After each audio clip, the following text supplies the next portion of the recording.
بسم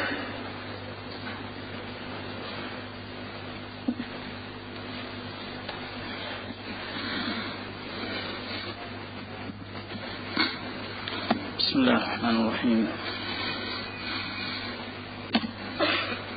إن الحمد لله نحمده ونستعينه ونستغفره ونعوذ بالله من شرور أنفسنا ومن سيئات أعمالنا. من يهده الله فلا مضل له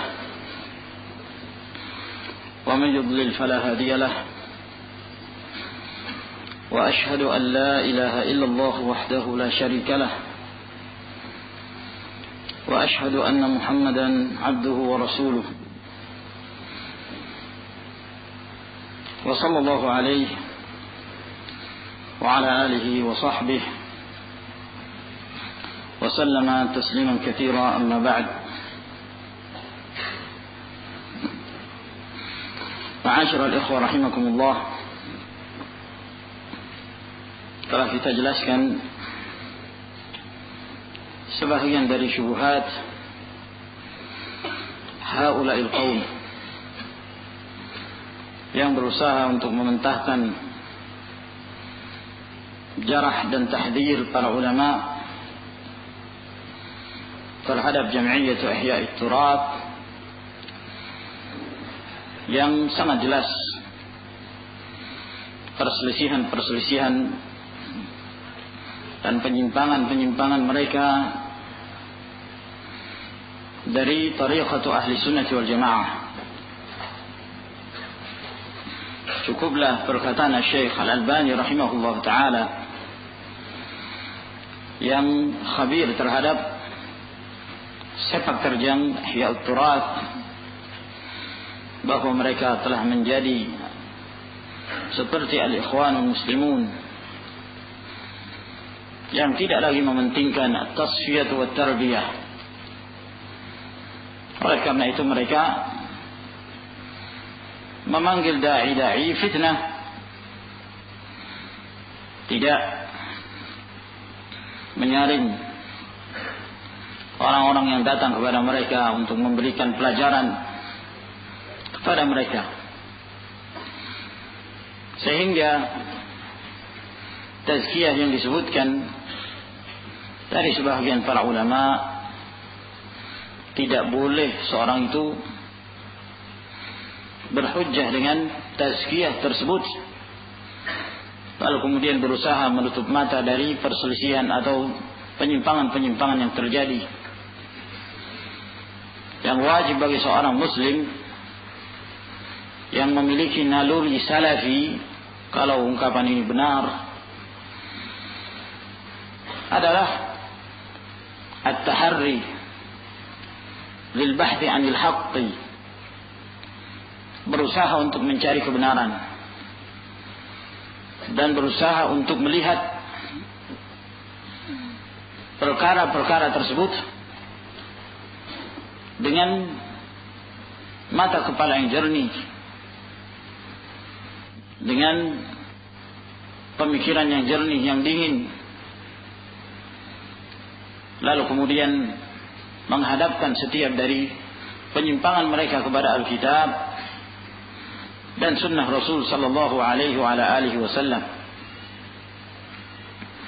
Adapun menyebut bahwa jumlah yang mentazkiyah itu lebih banyak, ini bukan hujjah kalau itu benar. Atau mengatakan bahwa yang menjarah itu bukan dari kalangan para ulama al-kibar, atau yang dianggap paling senior, mereka bukan dari kalangan haula, ini juga bukan hujjah. Kalaupun itu benar, yang menjarah mereka, siapa yang mengatakan bukan ulama kibar? Apakah anda hendak mengatakan Syekh Al-Albani yang menjarah mereka itu bukan ulama kibar? Apakah anda hendak mengatakan bahwa Syekh Ahmad bin Yahya An-Najmi bukan dari ulama kibar, Syekh Rabi' bukan dari ulama kibar? Lalu kemudian dimentahkan jarah mereka, tahdzir dan perincian penyimpangan-penyimpangan mereka tersebut dengan hal-hal yang bukan hujjah sifatnya. Nah,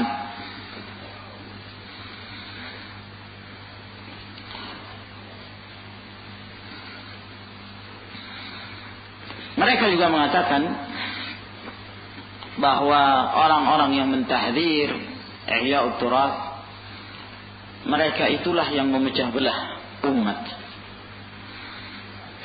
Nah, kata mereka, kami tidak pernah mentahdzir kalian. Ya. Tapi kalian yang mentahdzir kami. Kalian yang menjauhi kami. Berarti kalian yang memecah belah ahlu sunnah. Subhanallah. Nah, perkaranya terbalik sekarang. Mereka berusaha untuk membalik perkara ini. Yang menasihati dituduh pemecah belah. Nah, sekarang lihat bagaimana Rasulullah sallallahu alaihi wasallam. Sifat beliau yang disebutkan dalam Sahihul Bukhari, wa Muhammadun sallallahu alaihi wasallam farqun bainan nas. Muhammad sallallahu alaihi wasallam itu yang memisah, yang memecah belah di antara manusia. Farraqa bainan nas, yang memecah belah di antara manusia. Sehingga kalau yang kalian maksudkan memecah belah antara yang hak dan batil, na'am. Asy-Syaikh Rabi' menasihati untuk memecah belah antara yang hak dan yang batil, agar batil itu menjauh dan al-haq itu menyatu. Asy-Syaikh Rabi' mentahdzir dari Ihya'ut Turath untuk mentafriq, memecah belah antara yang hak dan batil, agar kemudian kebatilan itu menjauh dari da'watus salafiyah dan kebenaran itu menyatu. Kalau ini yang dimaksud, na'am. Dan itu bukan celaan.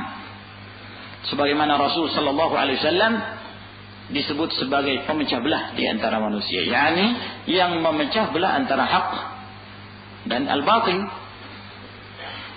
Tapi kalau yang dimaksud perpecahan di situ adalah perpecahan yang tercela, memecah belah ahlul haq, yang meniru orang-orang musyrikin, yang tercela, yang dicela oleh Allah Subhanahu wa taala dalam Al-Qur'an Al-Karim. Kalian mengatakan bahwa para ulama yang mentahdzir atau mereka yang mentahdzir Ihya'ut Turath justru memecah belah dalam bentuk negatif seperti ini, maka ini batil. Tidak boleh dikatakan yang menasihati itu memecah belah umat. La. Yang memberikan peringatan dari kebatilan dianggap memecah belah umat. Tidak diperbolehkan yang demikian. Mereka itu menasihati. Sebagaimana Rasulullah SAW menasihati, memberikan peringatan dari syirik, memberikan peringatan dari bid'ah, dan mengajak umat ini agar mereka bersatu di atas Al-Kitab wa Sunnah. Dan itu yang wajib. Yang menyimpang dari perkara ini, mereka itulah yang memecah belah. Yang meninggalkan Al-Kitab wa Sunnah, mereka itulah yang memecah belah agama Allah Subhanahu wa taala. Sebagaimana yang kita jelaskan, innal ladzina farraqu dinahum wa kanu syi'a lasta minhum fi syai'. Sesungguhnya orang-orang yang memecah belah agama mereka. Kenapa mereka memecah belah? Li'annahum faraqu. Karena mereka meninggalkan agama Allah Subhanahu wa taala. Sehingga orang-orang yang ketika mereka terjatuh ke dalam bid'ah, terjatuh ke dalam hizbiyah, lalu dinasihati, mereka tetap dengan kebid'ahannya dan hizbiyahnya, maka mereka itulah yang memecah belah, bukan yang menasihati. Mereka yang tetap berada di atas hizbiyahnya itulah yang memecah belah umat, bukan yang menasihati mereka. Nah, maka apa yang disebutkan oleh mereka bahwa ahlu sunnah as-salafin yang memecah belah ini batil. Nah, oleh karena itu disebutkan oleh Abdul Razzaq dalam Al-Musannaf dengan sanad yang sahih bahwa Abu Aliyah rahimahullahu taala, beliau mengatakan, iyyakum wa hadhil ahwa allati tulqi bainan nasil adawata wal baghdha. Hendaklah kalian menjauhi hawa nafsu ini yang menyebabkan munculnya di kalangan manusia permusuhan dan saling benci di antara mereka. Apa yang menyebabkan permusuhan dan kebencian adalah al-ahwa, hawa nafsu. Seorang muslim di dalam beragama, salah satu prinsip dalam beragama itu adalah al-wala wal bara, bersikap loyal dan berlepas diri. Loyal kepada al-haq, berlepas diri dari al-batil. Ini prinsip dalam Islam. Semakin seorang itu mendekati kebenaran, semakin seorang itu berada di atas al-haq, maka semakin besar loyal kita kepadanya. Dan semakin seorang itu menjauh dari al-haq dan semakin mendekati kebatilan, berjalan di atas al-batil, maka semakin besar pula kebencian kita kepadanya. Maka ketika ada seorang yang terjatuh dalam hawa nafsunya, ittiba'ul hawa, terjatuh dalam bid'ah dan penyimpangan, lalu kita benci dia, itu tidak bisa dikatakan bahwa saya yang menyebabkan perpecahan. Nah, tidak bisa dikatakan demikian. Yang berbuat bid'ah itulah yang memecah belah. Yang berbuat bid'ah itulah yang mendatangkan permusuhan dan kebencian. Karena dia melakukan perkara yang mungkar yang menyebabkan kita memusuhi dia. Maka dia yang menjadi sebab. Nah, oleh karena itu Ibrahim alaihissalam, beliau menampakkan sikap bara kepada orang-orang kafir. Inna bura'a'u minkum wa mimma ta'buduna min dunillahi kafarna bikum wa bada bainana wa bainakumul adawatu wal baghdha abadan hatta tu'minu billahi wahdah. Sesungguhnya kami berlepas diri dari kalian dan dari apa yang kalian sembah. Sikap bara. Nah, dari apa yang kalian sembah dari selain Allah Subhanahu wa taala. Kami mengingkari kalian. Telah nampak antara kami dan kalian kebencian dan permusuhan selama-lamanya sampai kalian beriman kepada Allah Subhanahu wa taala. Nah, Ibrahim alaihissalam berlepas diri dari mereka. Dan Ibrahim alaihissalam menampakkan kebencian dan permusuhan kepada mereka, orang-orang musyrikin, yang menyebabkan terjadi permusuhan. Siapa? Ya mereka, orang-orang musyrikin itu, bukan Ibrahim alaihissalam. Nah, sehingga tuduhan mereka yang mengatakan bahwa kalian itu yang mentahdir ihya ad-durat, dikatakan bahwa kalian memecah belah, ini mengaburkan permasalahan, memutarbalikkan fakta. Mereka yang terjatuh dalam penyimpangan itu yang memecah belah, yang menyebabkan terjadi permusuhan. Kalau mereka tidak berbuat bid'ah, penyimpangan tidak akan terjadi. Asy-Syatibi rahimahullah taala juga mengatakan dalam kitabnya Al-I'tisam, beliau mengatakan, waqad hadzara al-ulama min musahabatihim wa mujalasatihim, ya'ni ahlal bid'ah, wa dzalika madhannatu ilqa'il adawati wal baghdha. Dan para ulama telah memperingatkan dari berteman dan duduk bersama dengan ahlul bid'ah. Kenapa? Sebab itu adalah merupakan sebab munculnya permusuhan dan kebencian. Para ulama mereka memperingatkan, jangan duduk bersama mereka ahlul bid'ah itu. Jangan duduk bersama mereka al-hizbiyun. Kenapa? Karena itu akan menjadi sebab perpecahan dan kebencian. Yang menyebabkan apa? Mereka itu para hizbiyun. Mereka itu para ahlul bid'ah. Nah, maka apa yang disebutkan oleh mereka, yang disebutkan oleh Firanda dalam kitabnya, bahwa yang mentahdir itulah yang memecah belah. Jangan memutarbalikkan fakta. Nah, ya, berbicara dengan bahasa sebagai seorang salafi. Kalau mau kita berbicara naluri-naluri salafi yang benar, jangan yang ngawur. Nah, berbicara dengan hujjah. Nah, ya. Mereka juga mengatakan ya, bahwa para ulama di antara mereka ada yang merekomendasi, kalau kemudian kalian, wahai yang mentahdzir, kalau kalian mentahdzir dari orang-orang yang mereka itu mengambil dana dari Ihya'ut Turath, mereka itu ditahdzir. Mereka yang merekomendasi Ihya'ut Turath, mereka itu dari Ihya'ut Turath itu kalian mentahdzir mereka, maka lebih utama yang merekomendasi mereka itu ditahdzir. Nah, sekarang kalian mentahdzir orang-orang yang mengambil dana, padahal mereka itu mengambil dana dengan dasar fatwa para ulama. Fatwa Syekh Abdul Muhsin, fatwa Syekh Barzakh Al-Abbad hafizahumullah, fatwa Syekh Ibrahim hafizahullah. Kalau kalian mentahdzir mereka, lebih utama kalian mentahdzir yang berfatwa, yang memfatwakan bolehnya. Nah, ini juga syubhat. Ya. Nah, atau yang disebutkan oleh sebagian mereka bahwa Syekh Muhammad bin Hadi mentahdzir dari Ihya'ut Turath.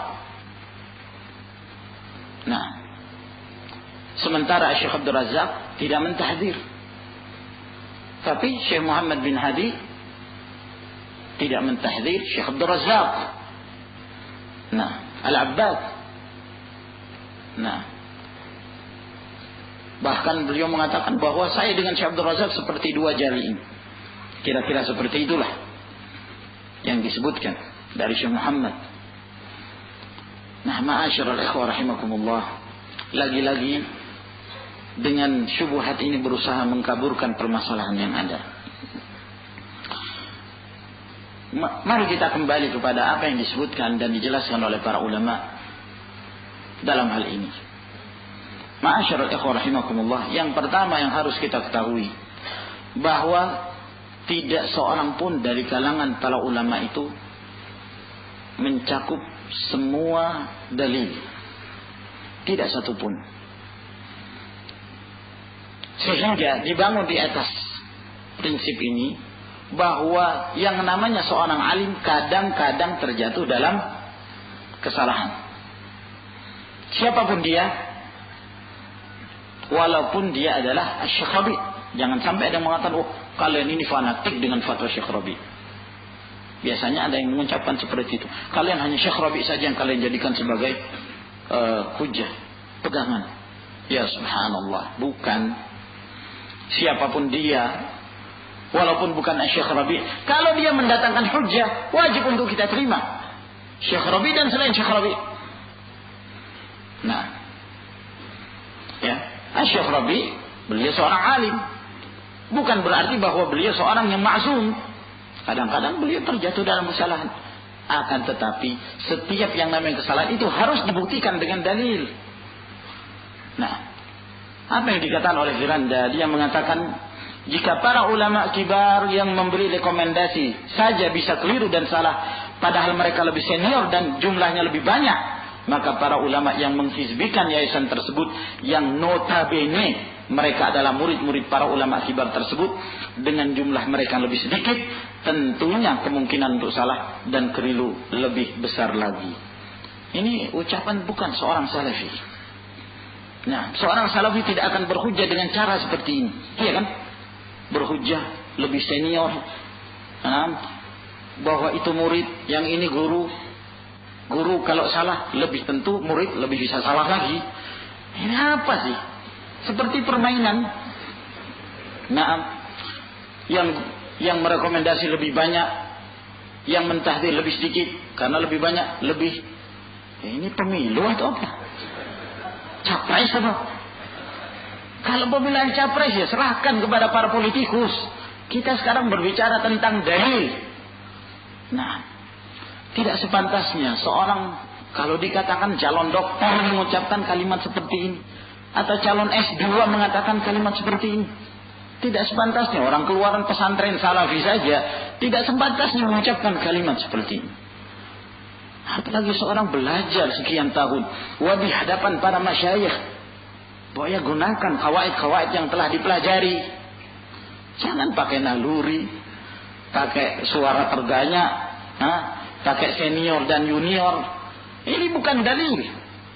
Nah, seorang belajar mengecap sedikit saja pendidikan di ma'had-ma'had salafiyah yang mengajarkan al-kitab wa sunnah ala fahmi salaf, dia akan mengetahui batilnya ucapan-ucapan seperti ini.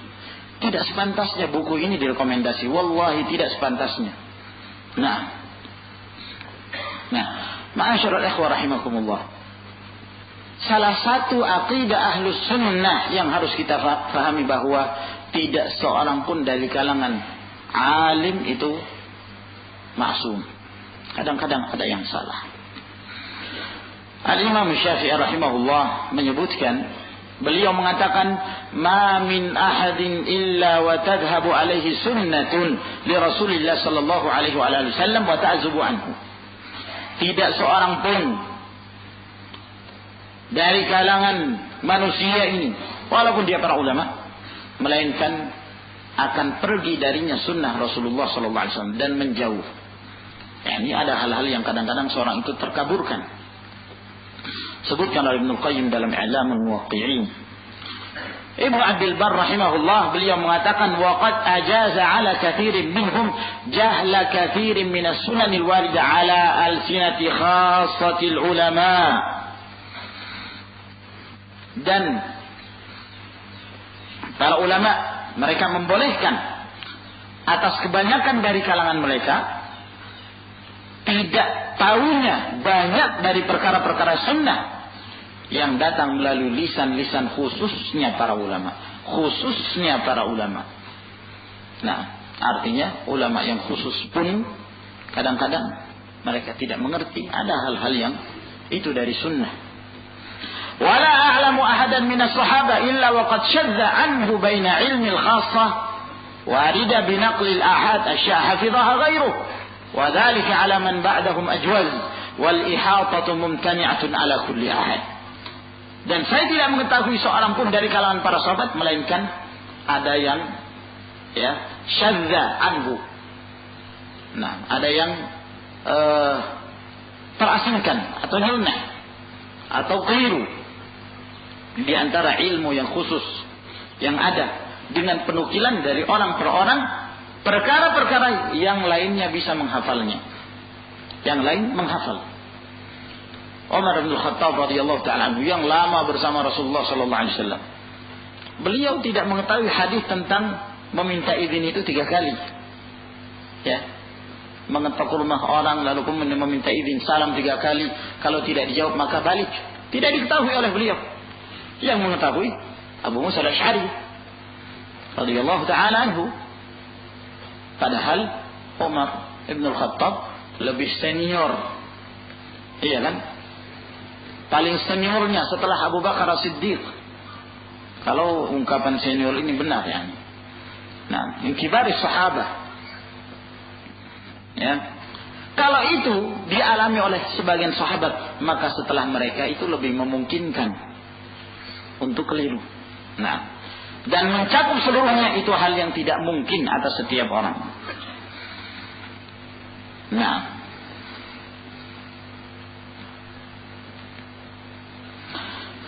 berkata Al-Allamah Al-Habr Muhammad Al-Amin Asy-Shinqiti rahimahullahu taala, wal a'immatu kulluhum mu'tarifun bi annahum ma ahatu bi jami'i nususil wahyi wa kathratu ilmi al-alim la tastalzimu ittila'ahu ala jami'in nusus. Para imam mereka semuanya mu'tarifun, mengakui bahwa mereka tidaklah mencakup semua nas-nas wahyu. Banyaknya ilmu yang dimiliki oleh seorang alim itu tidaklah mesti dia mengetahui semua nas-nas yang ada. Fahaula'il khulafa'ur rasyidun wahum khafiya alaihim katsir min qadaya Rasulullah sallallahu alaihi wasallam wa ahadithi. Mereka ini para al-khulafa'ur rasyidun, Kita mengetahui siapa mereka, namun tersamarkan oleh mereka banyak dari perkara-perkara yang ada dari Rasulullah SAW dan hadis-hadis beliau. Ma'a mulazamatin lahu, padahal mereka ini lama bersama Rasulullah SAW. Wa syiddati hirsihim 'ala al-akhdhi minhu, dan semangatnya mereka untuk mengambil ilmu dari Nabi SAW. Fata'allamuhu mimman huwa dunahum fil fadli wal ilm. Namun ada ilmu-ilmu yang mereka belajar dari orang yang lebih rendah kedudukannya, atau yang diistilahkan dengan junior. Ya. Sahabat senior mengambil ilmu dari yang junior. Nah, yang lebih rendah dari sisi keutamaan dan dari sisi ilmunya. Fama dhannuka bi ghairihim min al-a'immati alladhina nasha'u wa ta'allamu ba'da tafarruqi as-sahaba fi aqtarid dunya. Maka bagaimana lagi persangkaan kalian terhadap selain mereka dari kalangan para imam yang mereka tumbuh dan mereka belajar setelah terpisah-pisahnya para sahabat di berbagai belahan dunia. Nah, sehingga ma'asyiral ikhwah rahimakumullah, karena tidak setiap dari kalangan para ulama itu mencakup semua apa yang difatwakan itu pasti benar, maka yang wajib adalah melihat kepada dalil-dalil setiap dari kalangan para ulama. Tidak diperbolehkan seorang itu mengambil mana yang paling ringan, sebagaimana yang telah kita jelaskan.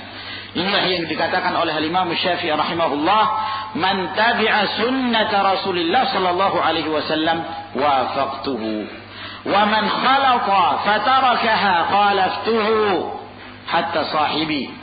Siapa yang mengikuti sunnah Rasulullah, aku setuju dengannya.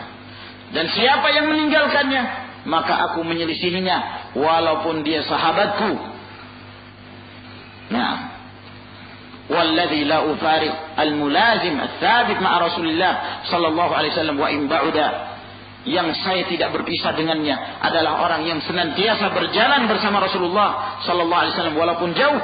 Walladzi ufariqu man lam yaqul bi hadits Rasulillah sallallahu alaihi wasallam wa in qarba, dan yang saya berpisah dengannya adalah orang yang tidak sejalan dengan hadis Nabi sallallahu alaihi wasallam walaupun tinggalnya dekat, tinggal di Jogja.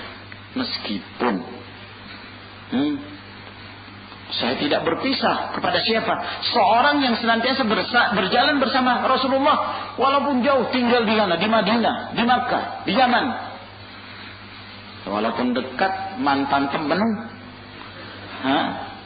Kalau dia menyelisih sunnah, ya harus dijauhi.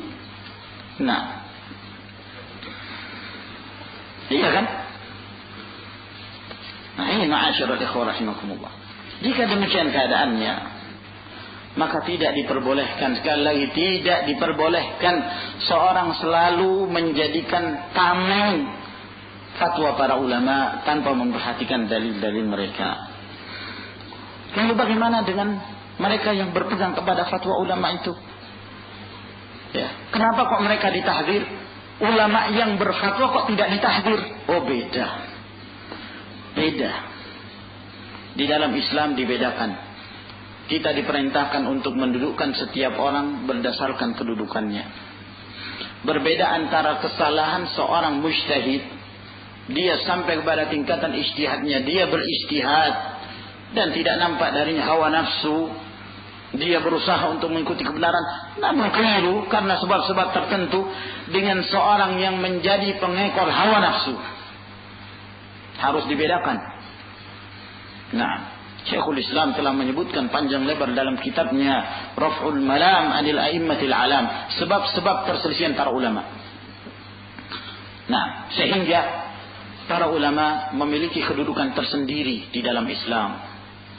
Ya, memang mereka itu tidak maksum, sehingga kadang-kadang mereka salah. Namun kesalahan mereka yang dibangun di atas ijtihad, kita paham apa makna ijtihad? At-taharri al-haq, berusaha untuk mengikuti kebenaran. Nah, namun subhanallah keliru. Ya, dia telah berusaha, namun ternyata salah. Maka yang seperti ini diberikan udzur di dalam Islam. Dia tetap mendapatkan pahala. Inilah yang dikatakan oleh Nabi sallallahu alaihi wasallam dalam riwayat Bukhari dan Muslim dari hadis Amr ibn al-As, "Idza hakama al-hakimu fajtahada fa asaba falahu ajran wa idza akhta'a falahu ajrun wahid. Apabila seorang hakim berijtihad, ijtihad bukan mengikuti hawa nafsu, berijtihad. Nah, lalu ijtihadnya benar, maka dia mendapatkan 2 pahala. Namun kalau dia berijtihad dan keliru, dia tetap mendapatkan 1 pahala, yaitu pahala ijtihad. Nah, ini keadaan seorang alim. Ya. Naam, Syekh Ibrahim berfatwa bolehnya mengambil dana dari Ihya Ulquran. Saya tidak menjauhi dan saya tidak mentahdir dari Syekh Ibrahim. Itu adalah ijtihad beliau, karena itu yang sampai kepada beliau ilmunya. Beliau tidak mengetahui hakikat sebenarnya yang dimiliki Ihya Ulquran sebagaimana diketahui oleh para ulama yang lain. Nah, maka dalam hal ini kalau beliau mengadakan majelis, ya tetap kita perbolehkan hadirkan. Dia seorang alim salafi, belum ada tanda-tanda ittiba'ul hawa. Syekh Abdul Muhsin Al-Abbad, beliau merekomendasi Ihya Ulquran. Nah, dan beliau mengatakan tidak sepantasnya berpecah karena permasalahan Ihya Ulquran. Nah, dan bahkan telah ditanyakan ketika di Masjidun Nabawi, rekamannya ada sama ana katanya. Nah, baik. Tapi apa yang Anda tanyakan kepada Syekh Abdul Muhsin? Apa yang telah Anda masukkan kepada Syekh Abdul Muhsin? Sebenarnya Syekh Abdul Muhsin wadih, mauqif beliau jelas. Mauqif beliau yang beliau sebutkan dalam muqaddimah ketika memberikan rekomendasi pada kitab Madarikhun Nazar. Cukup sudah. Itu mauqif beliau. Nah, ketika beliau mengarang kitab Rifqan Ahlus Sunnah, itu gembira. Ya, At-Turathiyun merasa gembira, merasa punya angin. Ya, punya kekuatan. Ada syekh yang mendukung kami. Al-Hasaniyun, pengikut Abdul Hasan juga gembira mendengarkan itu. Rifqan Ahlus Sunnah. Ini teguran untuk Syekh Rabi' katanya. Syekh Rabi' ini mutasyaddid, terlalu keras kepada Ahlus Sunnah, padahal mereka semua Ahlus Sunnah. Pulanglah mereka yang dari Jamiatul Islamiyah atau dari yang lainnya, dibacakan di mana-mana. Rifqan Ahlus Sunnah, Rifqan Ahlus Sunnah. Maksudnya apa? Rifqan bersama Abdul Hamidul Khalid, Rifqan bersama Abdul Hasan, Rifqan bersama Ibn Ur'ur, Abu Ishaq Al-Huwaini. Naam. La haula wa la quwwata illa billah. Ya, akhirnya beliau sebutkan dengan jelas bahwa bukan yang dimaksud kitab saya ini kepada mereka-mereka yang telah keluar dari jalur Ahlus Sunnah wal Jamaah, yang ashabu fiqhul waqi', bukan itu yang saya maksudkan. Lah siapa itu Abdul Hamidul Khalid? Sahibul fiqhul waqi', yang merendahkan para ulama. Nah, jadi gitulah. Kadang-kadang kalau mendapatkan angin sedikit, merasa bahwa dia sudah bersama para ulama. Wallahul musta'an. Ya, kembali kepada permasalahan yang tadi, ma'asyiral ikhwah rahimakumullah, bahwa kesalahan seorang mujtahid berbeda. Syekh Abdul Razzaq, na'am, ya, beliau misalnya mengatakan bahwa Ihya Ulquran dari Ahlus Sunnah. Nah, kita mengatakan itu adalah ijtihad beliau, karena itu yang sampai kepada beliau. Nah, oleh karena itu tugas-tugas kalian yang tinggal di Madinah, yang menjadi calon doktor atau calon S2 dan seterusnya, tugas kalian untuk menyampaikan kebenaran. Apa dampak Ihya Ulquran di Indonesia? Nah, apa hakikat dari dakwahnya Ihya Ulquran? Itu jelaskan kepada para ulama.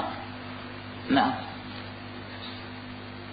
ya, jangan kemudian mengambil kesimpulan, nanya, ya Syekh, Ihya Ulquran memberikan dana kepada Ahlus Sunnah dan itu tidak memberikan pengaruh kepada kami. Nah, dan alhamdulillah kami tetap menyebarkan sunnah. Ya jelas. Nah, jawabannya maklum sudah kalau seperti ini. Nah, sehingga barakallahu fikum, pertanyaannya tolong dibenarkan. Kalau menukil fatwa para ulama, tolong dengan pertanyaan. agar kita mengetahui. Hadis yang telah kita sebutkan tadi jelas sekali menunjukkan perbedaan. Si fulana salatul lail, puasa di siang hari, bersedekah begini dan begitu, tapi dia suka menyakiti tetangga. Akhirnya ini menjadi poin penentu, menyakiti tetangga dengan lisannya. Kata Rasulullah, "Hada la khaira fiha." Tidak ada kebaikan dengan satu ini. Nah, sementara yang satunya si fulana hanya mengerjakan salat wajib, bersedekah dengan adwar, nah, tapi dia tidak pernah menyakiti seorang. Min ahlil jannah, kata Nabi alaihi salatu wasallam. Sangat menentukan. Nah, jadi barakallahu fikum, jangan yang diperhatikan itu adalah hal-hal yang menurut kita adalah perkara yang positif. Nah, tapi coba lihat apa dampak negatif, nah, yang menyebabkan masuknya Hiyat Turat ke negeri kita ini. An-Nawawi rahimahullahu taala ketika beliau menjelaskan hadis Amr bin al-As yang telah kita sebutkan tadi, kata beliau, "Fa amma man laysa bi ahli lil hukm fala yahillu lahu al-hukm, fa in hakama falahu fala ajra lahu bal huwa athim." Adapun bagi orang yang tidak punya keahlian untuk menetapkan hukum, tidak halal bagi dia untuk menetapkan hukum. Kalau dia menetapkan hukum, maka tidak ada pahala bagi dia, bahkan dia berdosa. Wala yan'aqidu hukmuhu sawa'un wafaqa al-haqqa am la, dan tidak benar hukumnya itu apakah sesuai dengan kebenaran atau tidak. Jadi kalau dia berhukum dengan kejahilannya, benar pun tetap salah. Benar pun tetap salah. Lianna isabatahu ittifaqiyah, karena kebenarannya dia kebetulan, bukan dibangun di atas ilmu. Laisat sadiratan an aslin syar'i, tidak dibangun di atas asal yang syar'i. Fa huwa 'asin fi jami'i ahkamihi, maka dia bermaksiat pada setiap hukum yang menjadi ketetapannya. Sawa'un wafaqa shawaba am la, apakah sesuai dengan kebenaran atau tidak. Wa hiya mardudatun kulluha wa la yu'dzaru fi syai'in min dzalik, dan semuanya tertolak dan tidak ada uzur dalam perkara tersebut. Jadi orang mengikuti hawa nafsu yang menghukumi dengan kejahilannya, maka tidak ada uzur baginya. Sebagaimana yang disabdakan oleh Nabi sallallahu alaihi wasallam dalam Ashabus Sunan dari hadis Buraidah radhiyallahu taala anhu,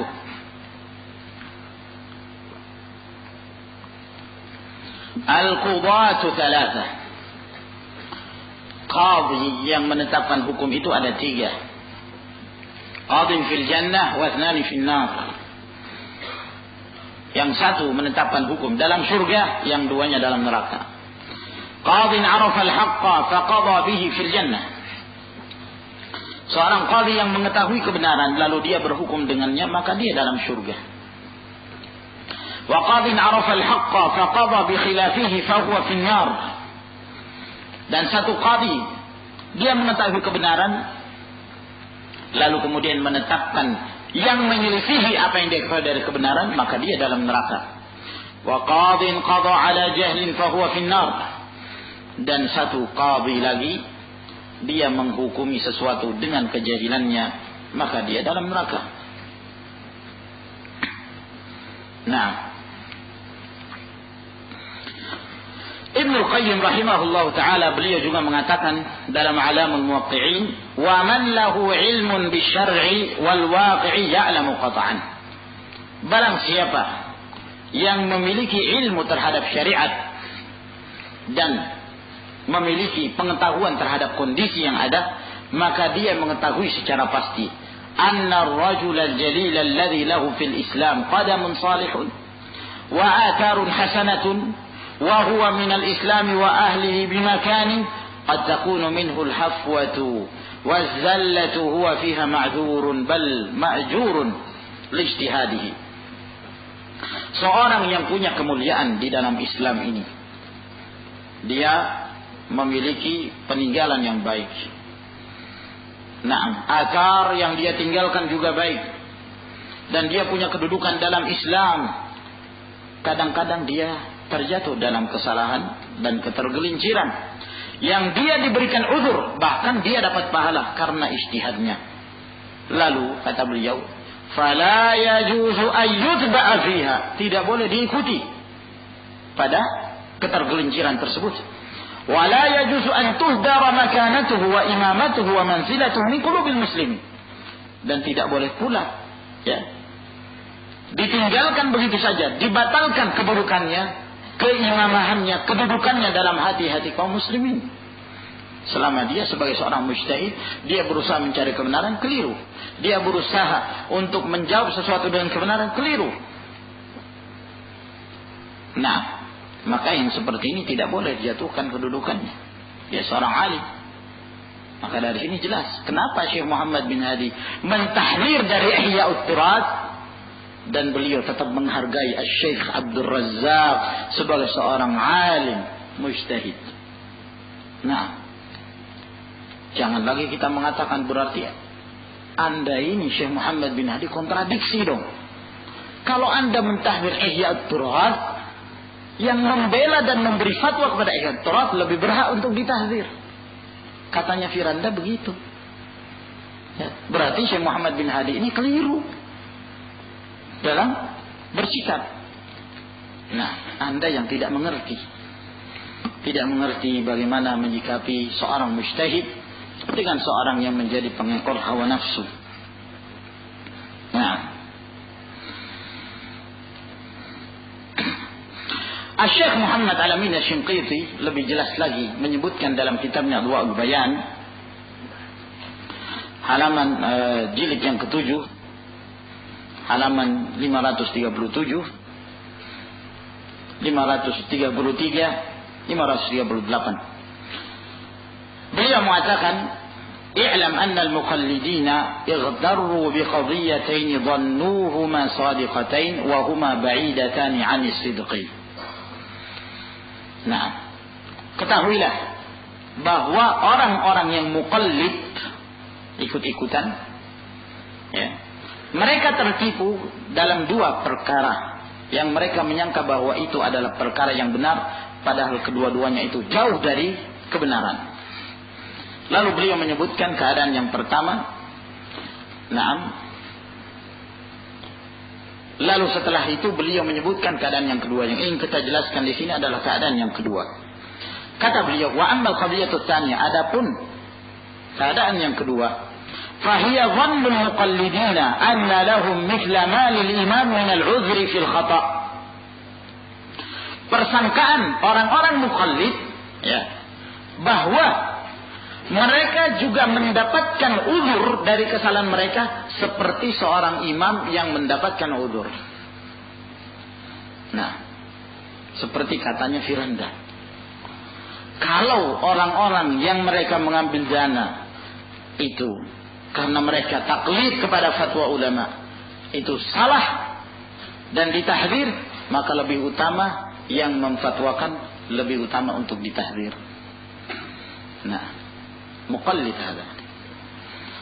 Nah, kata Syinqiti rahimahullah, mereka menyangka bahwa mereka juga mendapatkan udzur dari kesalahan mereka sebagaimana seorang imam juga bersalah dan diberikan udzur. Wa idahuhu, penjelasannya demikian. Annahum yadhunnuna anna al-imama law akhta'a fi ba'd al-ahkam wa qalladuhu fi dhalika al-khata' yakunu lahum min al-'udhri fi al-khata'i wal ajri mithla ma li dhalika al-imam alladhi qalladuhu. Bahwa mereka menyangka seorang imam apabila dia bersalah dalam sebagian hukum, lalu mereka mentaklid. Ini kan taklid sekarang. Ya. Sama sekali mereka tidak membahas dari permasalahan yang semestinya. Taklid. Ulama yang mentazkiyah lebih banyak. Taklid. Ulama yang mentazkiyah lebih senior. Taklid. Nah, apa lagi? Ulama yang mentazkiyah guru-guru yang mentahdir murid-muridnya, notabene murid-muridnya. Taklid. Bukan dalil. Nah, apabila imam itu salah dalam sebagian hukum, maka mereka mentaklid dalam hukum tersebut. Yakunu lahum minal udhri fil khata' wal ajr maka mereka pun mendapatkan uzur dari kesalahan mereka dan juga dapat pahala seperti yang didapatkan oleh imam yang mereka taklid kepadanya. Li'annahum muttabi'una lahu fayajri 'alaihim ma jara 'alaih.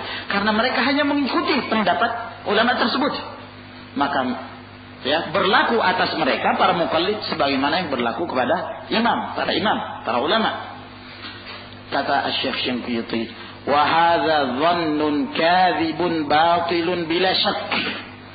Ini adalah persangkaan yang dusta dan batil tanpa diragukan lagi, wahai calon doktor.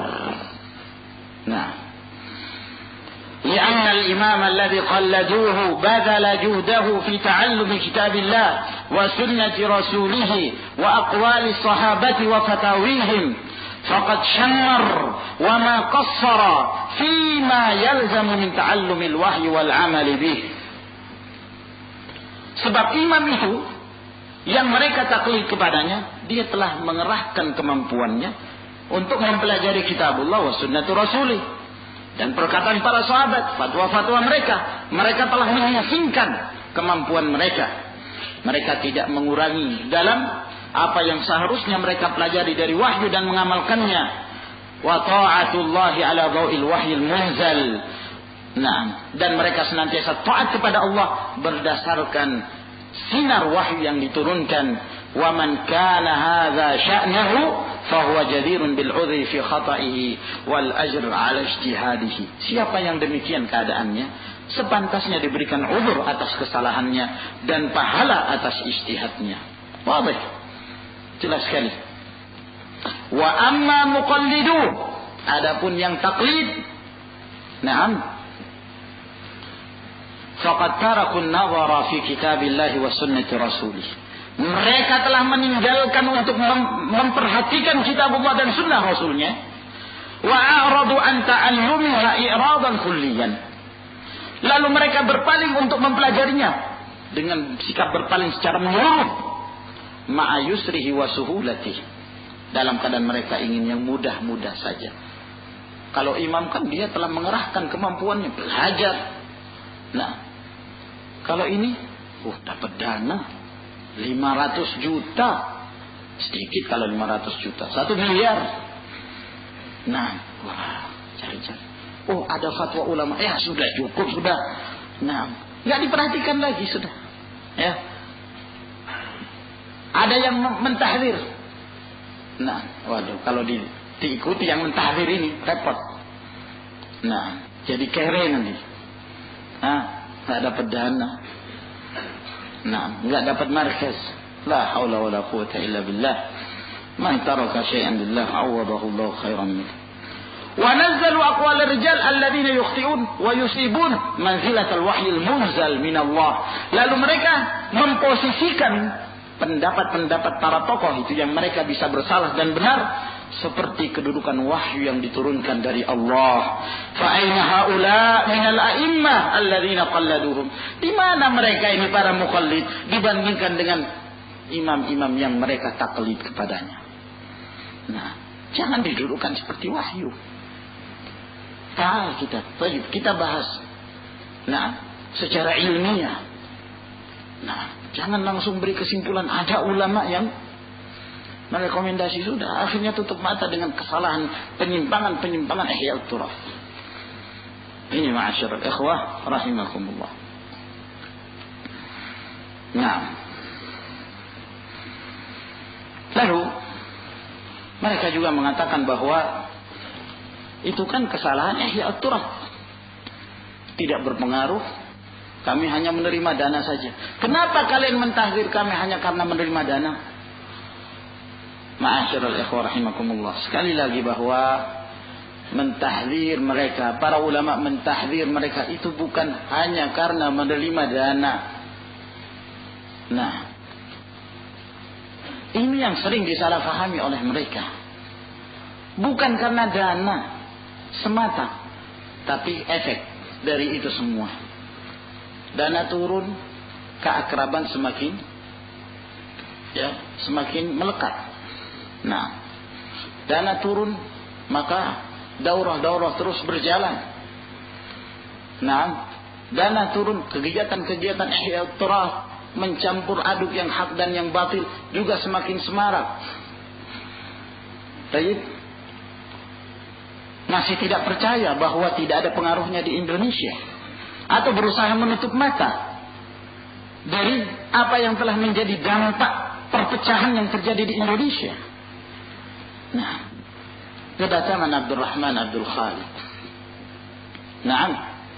Kedatangan Abdurrahman Abdul Khalid. Apa itu tidak cukup? Nah, pembelaan, difa'an mustamitan terhadap Yusuf Al-Qaradawi, pujian-pujian luar biasa. Dia telah menghabiskan umurnya di jalan Allah.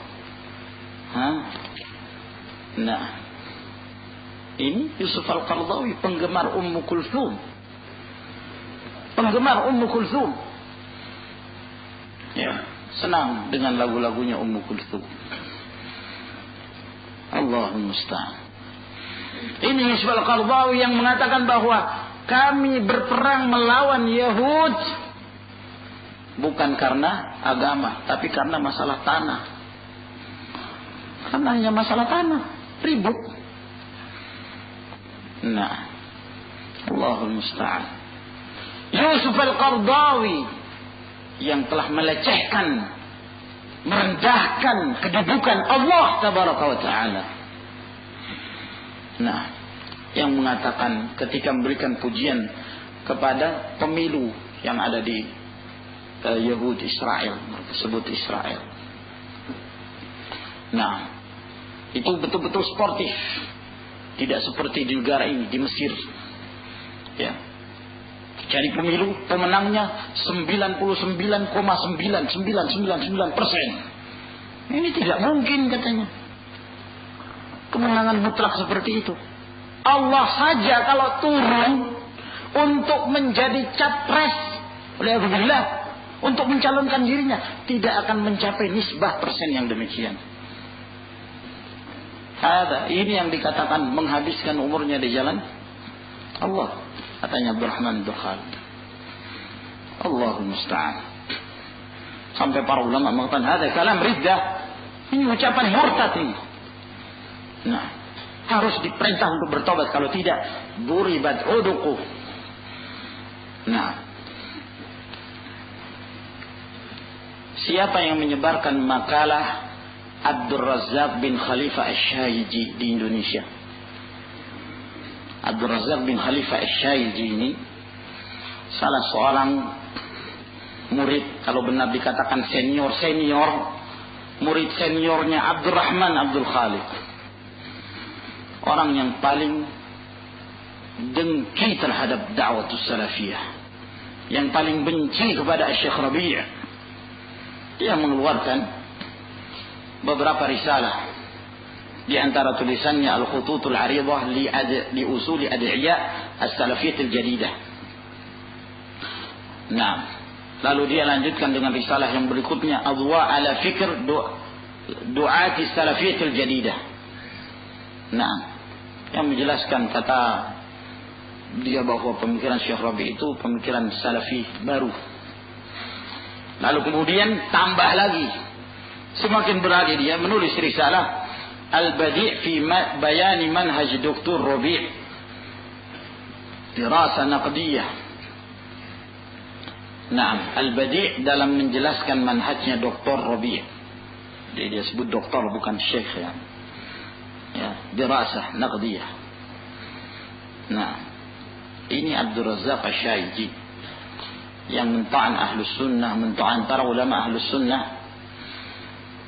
Ya, di salah satu makalah Asy-Syaiji, Abdul Razak ini, ketika dia mengisi makalah di universitas di Al-Kuwait, situ yang ikut yakni para wanita.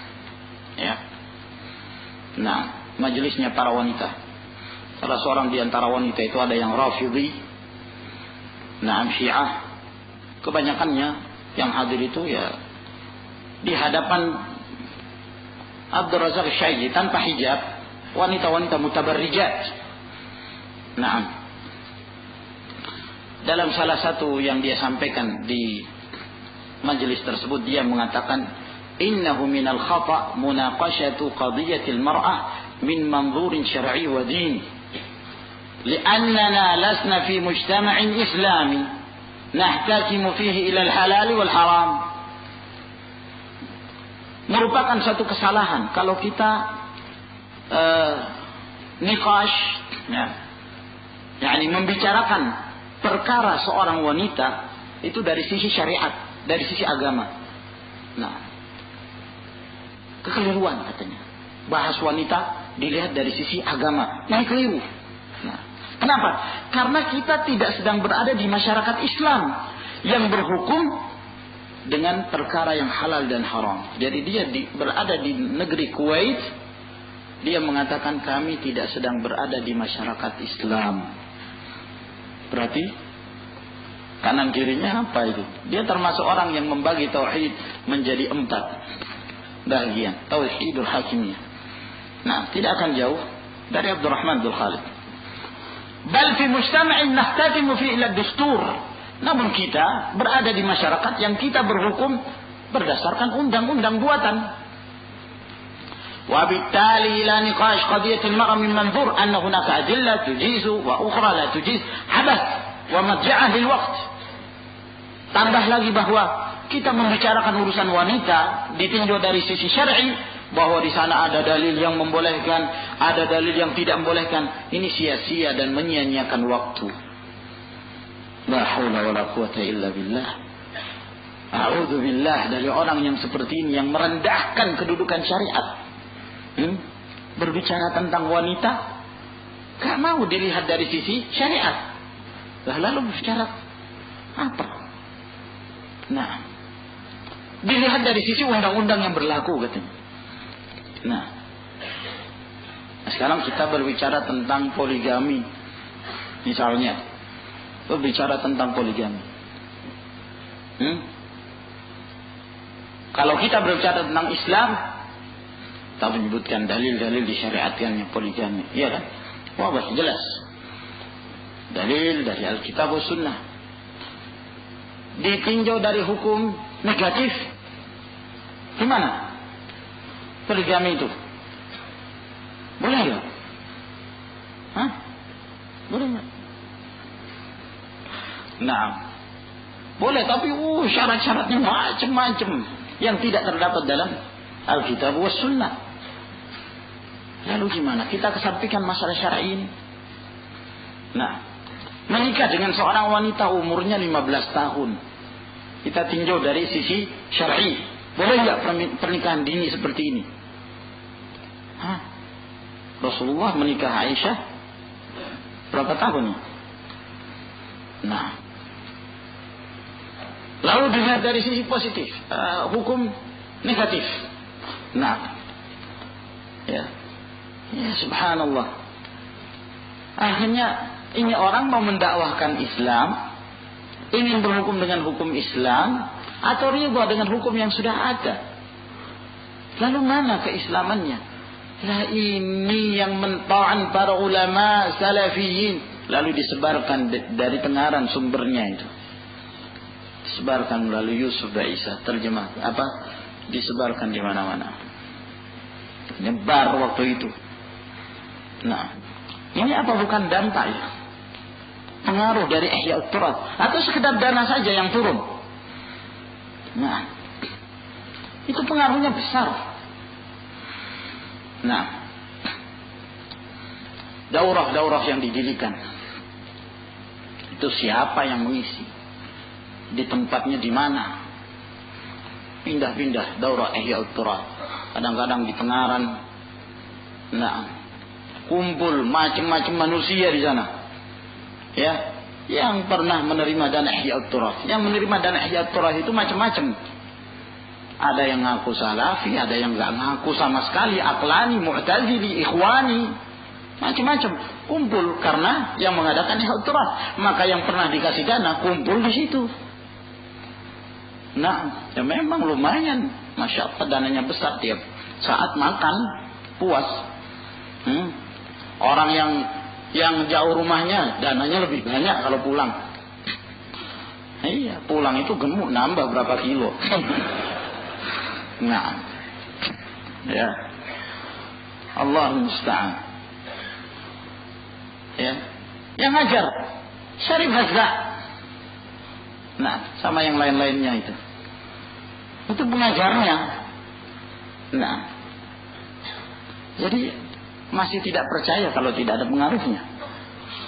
Syarif Hazza yang yakni membela Abdurrahman Abdul Khaliq, membela Abdullah Sabt, ya. Nah, dia menyebutkan dalam kitabnya, dia pernah mengarang satu buku judulnya Kashfuz Zuri wal Buhtan fi Tahdhir min Hizbi Degolan. Nah, kebetulan bukan saya penerjemahnya waktu itu. Nah, ya, yang lain juga takut menerjemahkan. Yusuf Isa juga kelihatan nggak mau menerjemahkan. Ya, akhirnya disuruh terjemahkan orang awam, artinya orang yang tidak mengerti tentang salafiyah, ya. Kemudian nggak ngerti sama sekali. Nah, selesai terjemahannya memang cepat, tapi ya karena tidak mengerti tentang kondisi. Nah, akhirnya dia menjelaskan tentang firqatul haddadiyah, diterjemahkan firqah si pandai besi. Dari karena hadid, mungkin dari hadid, jadi haddadiyah firqah orang-orang pandai besi apa yang semisalnya. Allahul musta'an. Ya, karena nggak ngerti kondisi, ya, dia menulis tentang apa nggak tahu mereka itu. Nah, ini bukunya saya nggak tahu siapa yang masih punya. Saya sendiri sudah nggak punya. Tapi penukilan itu alhamdulillah sebagiannya masih ada. Pada halaman yang 137, ya, dia menyebutkan tentang Asy-Syaikh Abdurrahman Abdul Khaliq. Kata dia, Asy-Syaikh Abdurrahman Abdul Khaliq. Jadi dia ini sedang menyebutkan siapa guru-gurunya, ya, kepada siapa dia pernah belajar. Di antaranya Asy-Syaikh Abdurrahman Ibnu Abdul Khaliq minal ulama'i salafiyyin wad du'atil alamin. Di antara para ulama salafiyyin dan di antara da'i, ya, al-alimin, yang alim. Syarah li athna' ziyaratihi li Misra. Dia telah menjelaskan, mensyarah padaku ketika dia sedang berziarah ke Mesir pada waktu itu, tahun 1401 Hijriah. Dia menjelaskan bab tentang masalah al-qada wal qadar dari At-Tahawiyah. Thumma lam altaqi bihi haitsu lam yanzil Misra. Kemudian saya tidak pernah lagi bertemu dengannya, di mana dia tidak pernah turun lagi ke Mesir, dan saya bertemu setelah itu tahun 1416 fil Kuwait, di Kuwait. Nafa Allah, semoga Allah beri manfaat. Asy-Syaikh minal ulama'i salafiyyin. Ini yang diutus dari Ihya'ut Turath. Naam, yang datang ngajar di daurah, ditambah lagi dengan yang diistilahkan dengan mulazamah 1 tahun. Kebetulan saya juga termasuk orang yang yakni mengikuti program itu. Nah, ya, semoga Allah memaafkan dan mengampuni saya. Nah, ya, walhasil diajarkan. Nah, Yusuf Idman Ba'isa mengajarkan al-hikmatu fid da'wati ila Allah. Walhasil menyentuh sekian para ulama, membela Salman al-Auda, Safar al-Hawali tanpa rasa malu. Nah, dalam majelis-majelis tersebut. Nah, ini ma'asyiral ikhwah rahimakumullah.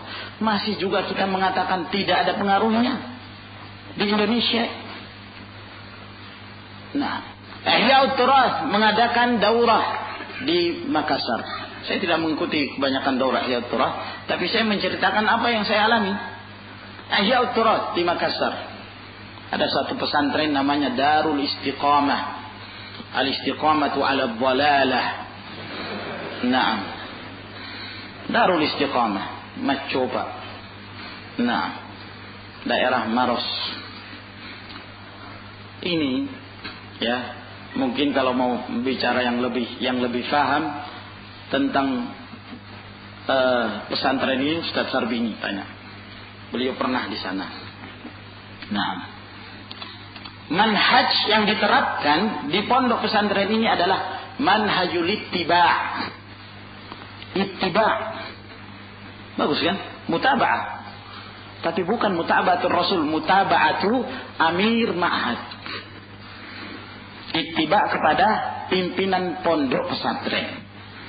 Nah, jadi apa kata pimpinan? Itulah yang menjadi hujjah. Nah, jadi kalau pimpinan sudah menetapkan antum mau masukkan ini tidak benar, ini salah, bertentangan dengan dalil ini, gak mempan. Nah, untuk mau menjelaskan pada mereka tentang isbal itu haram, tidak bermanfaat sampai datang keputusan dari imam. Nah, karena mereka punya prinsip bahwa prinsip di pesantren tersebut prinsipnya adalah prinsip sholatul jamaah. Prinsip sholat jamaah. Jadi makmum harus ikut. Nah, apa yang dikatakan oleh imam, makmum harus ikut. Salah benar, iya kan? Salah benar harus ikut. Nah, mereka menetapkan bahwa sholatul id takbirnya sekali saja, sama seperti sholat biasa. Nah, sama seperti sholat yang lainnya. Kalau nggak salah mungkin sampai sekarang ya. Kalau sholatul id sekali. Karena kata amirnya, kata imamnya, bahwa hadis-hadis yang menjelaskan tentang takbir 75 rakaat pertama dan kedua itu lemah. Hadis-hadisnya semuanya lemah. Kalau kita membantah, ya betul lemah. Tapi kalau digabungkan antara yang satu dengan yang lain, itu kuat menjadi sahih. Minimal hasan li ghairi. Nah, sebagaimana dijelaskan oleh para ulama mustalah. Kata dia tidak. Yang lemah, kalau dikumpulkan dengan yang lemah, ya lemah. Nah, lalu dicontohkan. Afwan, dia mencontohkan tai. Kalau dikumpul dengan tai, ya tai. Nah, ya seperti itu. Akal-akalan. Nah, akhirnya tidak lagi memandang kepada kaidah yang ada. Nah, kaidah para ulama. Ya itu sudah. Maksudnya kan dipermisalkan dengan yang masuk akal. Lidi kalau dikumpulkan dengan yang lidi yang semisalnya itu kan jadi kuat. Iya kan? Kalau satu-satu mudah dipatah, tapi kalau sudah banyak nggak bisa. Maka dengan majmu'ut turuq, berkumpulnya jalan-jalan yang lemah, itu bisa menjadi hasan li ghairi, bahkan bisa menjadi sahih. Nah, mereka ketika berpendapat bahwa takbir itu satu kali saja, rakaat pertama dan kedua, akhirnya tidak mengikuti seorang pun dari kalangan para ulama. Tidak seorang pun dari ulama ussalaf yang mengatakan takbiratul id itu satu-satu. Tidak ada. Mereka hanya berselisih dalam hal berapa jumlahnya. Nah, namun tidak ada yang mengatakan rakaat pertama satu kali, rakaat kedua satu kali. Tidak satu pun. Nah, seperti itu cara mereka berdalil. Dinasihati, isbal haram, tidak mau kalau bukan mestinya imamnya yang menetapkan. Nah, ya.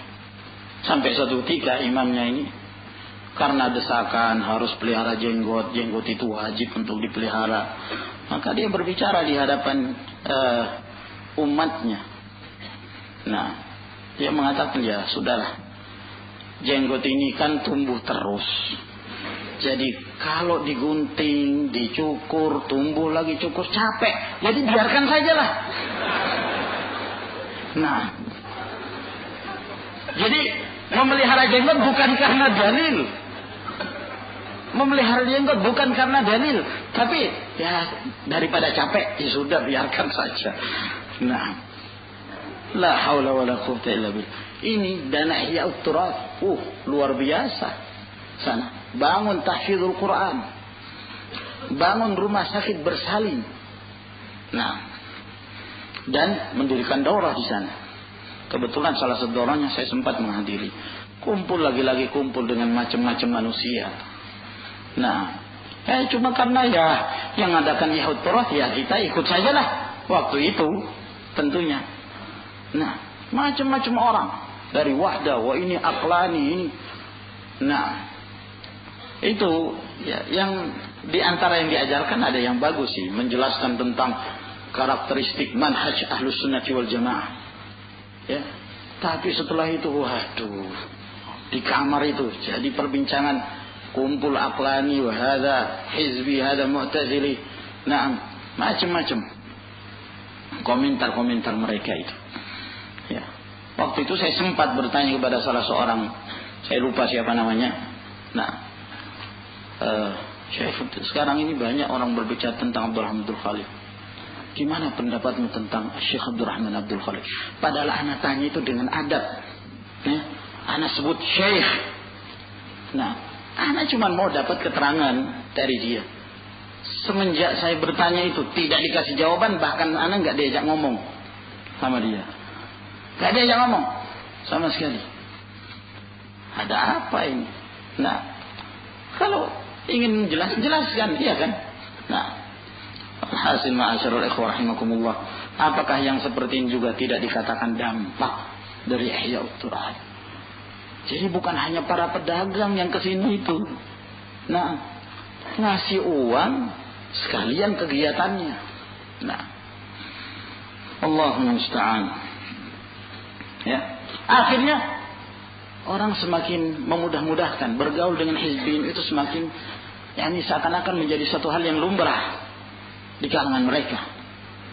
Nah, karena pergaulan seperti ini, berkumpul, ya, ada daurah dilakukan oleh Ihya'ut Turab dari macam-macam. Itu kan jadi kenalan-kenalan semua itu, jadi ashab, jadi asdiqa, iya kan? Akhirnya kalau pulang kan ada semacam nostalgia, kumpul, ya, oh ya, nah nanti mau ke daerah ini, oh saya punya teman si fulan. Ya sudah, ketemu akhirnya. Iya kan? Hilang al-wala wal bara hilang. Nah, tidak lagi memperhatikan dia dari mana, bagaimana pemikirannya, sudah enggak diperhatikan. Allahu musta'an. Kemudian juga termasuk di antara yang menunjukkan hal ini, mereka semakin bermudah-mudahan, ya. Mereka seakan-akan berkumpul dengan orang-orang yang mengajak kepada asyar wa dhalalah. Kita mungkin mengenal satu yayasan yang disebut dengan Muassasatu As-Saffwah. Tahu ya, Yayasan As-Saffwah yang berpusat di Jakarta. Nah, As-Saffwah yang juga termasuk pendukungnya, pendananya, seorang yang bernama Muhammad Khalaf. Ada ma'ruf min as-sururiyin, bukan hanya di Indonesia, bahkan di As-Saudiyah. Dia diketahui sebagai seorang sururi, pembela Salman, Safar, merendahkan para ulama.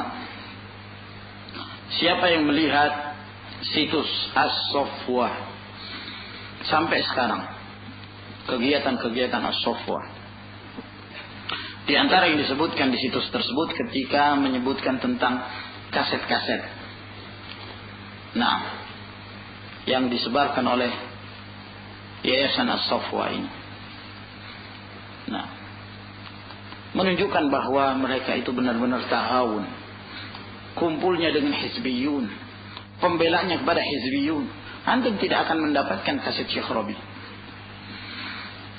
antum tidak akan mendapatkan kaset Syekh Ubaid. Nah, namun yang ada adalah tabjil orang-orang yang mereka berjalan di atas inhiraf. Nah, ada kaset Syekh bin Baz, kaset, tapi yang tidak membantah mereka. Nah, dan dari kaset-kaset sekian banyak nama-nama kaset tersebut dan orang-orang yang berbicara di dalamnya, ya, kebanyakan saya tidak mengenal mereka, namun ada orang-orang yang di situ disebutkan dan yang disebarkan. Di antara mereka menyebarkan kaset-kaset Muhammad bin Saleh Al-Munajjid. Sekian kaset, disebutkan 76 kaset. Mereka menyebarkan kaset-kasetnya Tariq Suwaidan. Mereka menyebarkan kaset-kasetnya Nabil Al-Awadi. Mereka menyebarkan kaset-kasetnya Abdul Wahab At-Tariri. mereka menyebarkan kaset-kasetnya Sa'id bin Musfir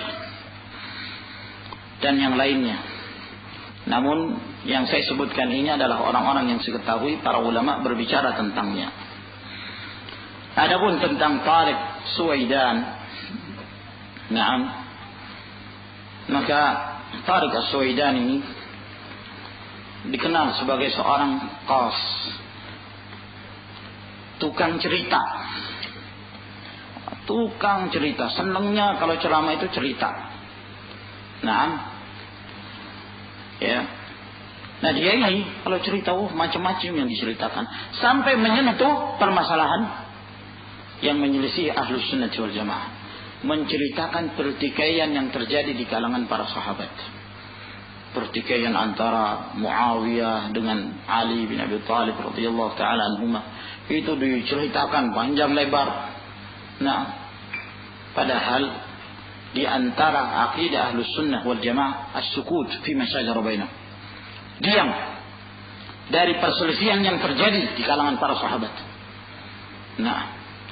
Jangan sampai seorang ketika terlalu panjang memberitakan akhirnya menyentuh kehormatan sebagian sahabat. Inilah yang dilarang oleh para ulama.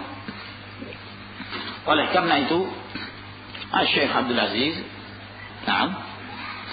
bin Baz ditanya tentang kaset-kasetnya Tariq Suwaidan, beliau mengatakan nasahna bi'adami nashri wa idha'atil asyrithah allati tata'allaqu bi asyritatin fil fitnati allati baina sahabah. Kami nasihatkan untuk tidak menyebarkan kaset-kaset yang menyangkut kaset-kaset fitnah yang terjadi di kalangan para sahabat.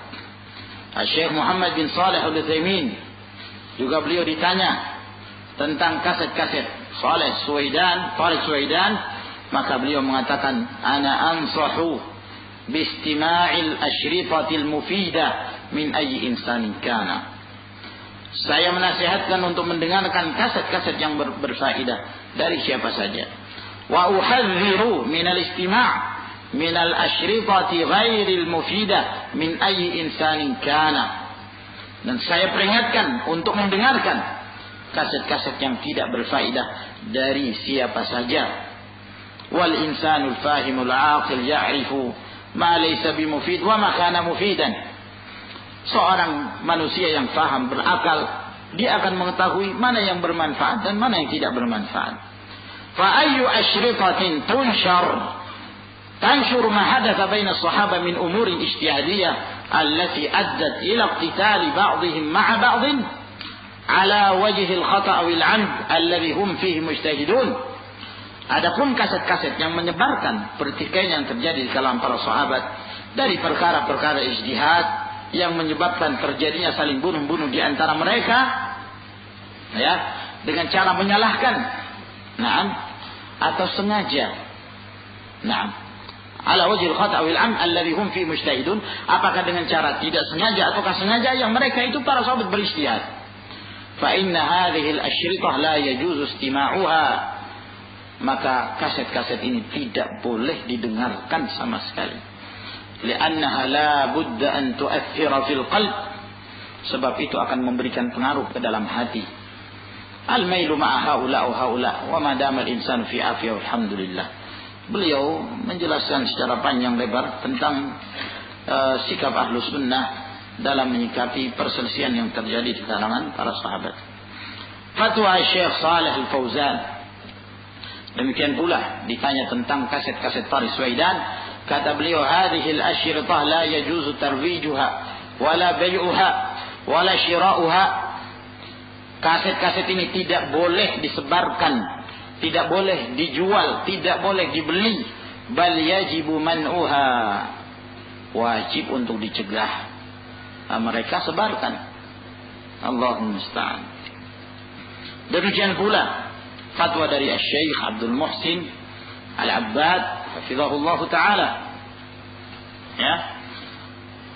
Kata beliau, wallahi man yatahajjam ala sahabah hadha yajni ala nafsih. Barang siapa yang menyerang para sahabat, maka ini akan merusak dirinya sendiri. Beliau juga menjelaskan secara panjang lebar. Dan yang lainnya. Kemudian fatwa dari Syekh Saleh As-Suhaimi. Ketika beliau ditanya, di sana ada sebagian dai, ya, mereka memiliki kaset-kaset yang tersebar.